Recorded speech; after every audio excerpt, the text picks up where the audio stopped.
Hello, everyone. My name is Amrith Naranjan, and this is my presentation entitled Life Imitates Art.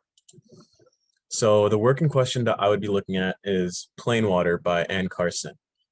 So this book is a little bit confusing at first, but ultimately a theme that is central to it is that it captures the overwhelming loss of the self. Now, what that means is losing what it means to be oneself, or losing your identity, or losing what makes you whole. So, three words that I would use to describe this book are celebratory, philosophical, and expressive. And ultimately, I feel that this book raises the problem pertaining to expression in society as a whole. So, this is Anne Carson. She's a renowned classics professor at Princeton. She received her PhD in classics at Toronto, and she incorporates two sides of her life in her works, which is this classicism, this Greek history, and also the issues in her own life that she's experienced. She uses many styles of writing. She uses mock interviews, prose, short stories, and history, and this book is a culmination of all of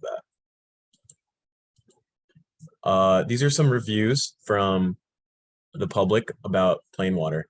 And first we have Publishers Weekly, and it shows that this book explores this really difficult combination of classicism and postmodernism.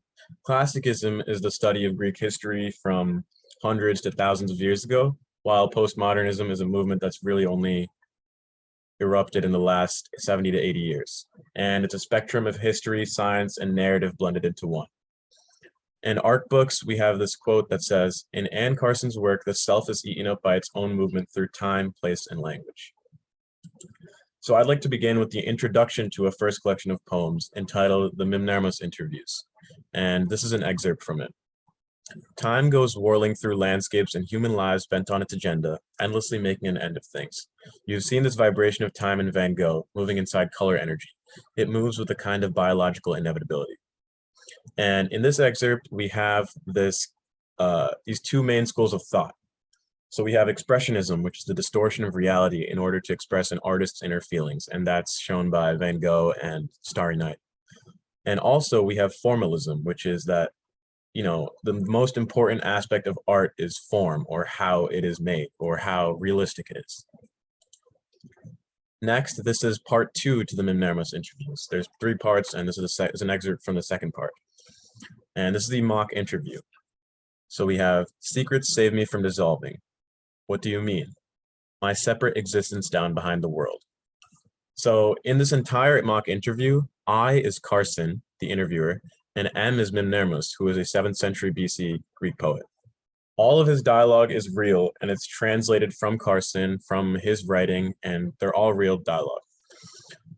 This excerpt was in response to an excerpt from C.G. Jung's Modern Man in Search of a Soul, and it really highlights the spiritual awakening in the Western society, and this is Carson's opinion on what Mimnermus's take would have been on that.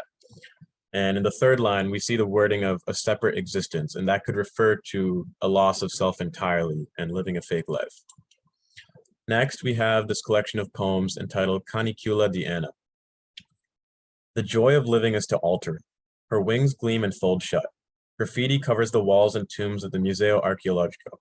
I pass the time photographing occurrences of the name Anna until forbidden by an official. Alter what?" So in this collection, Carson chases after a character named Anna.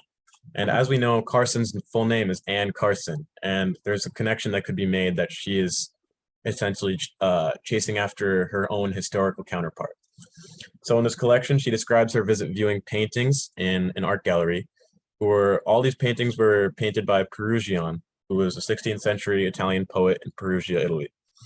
And in these poems, the characters attend the Phenomenology Conference, which is ultimately this study of expression and consciousness that has been around for thousands of years. So this brings me to the applications of what we could use for Carson's writing. So first and foremost, I think using dynamics and ironies to present a message is really significant, and we could definitely use that in our own writing. Going off of that, I think one of the most important dynamics that Carson uses is expressionism and formalism and this dynamic between those. And I think we could definitely use how expressionism and formalism shape how we look at issues that we face today. Regardless of magnitude, do we take more of a creative, unique approach, a more expressionist approach, or do we take more of a formalist approach? Do we stick with the norm? Do we use more of a scientific method? And this brings me to the next point, which is of postmodernism. So do we use more of an expressionist approach and use more of a contemporary style of poetry, which is what Carson excels at here? Lastly, I think the significance of storytelling is really important, and how Carson incorporates this multifaceted, tiered, structured approach to her storytelling, and I think we could all use that in our own projects. Thank you for viewing my presentation, and I hope you have a good day.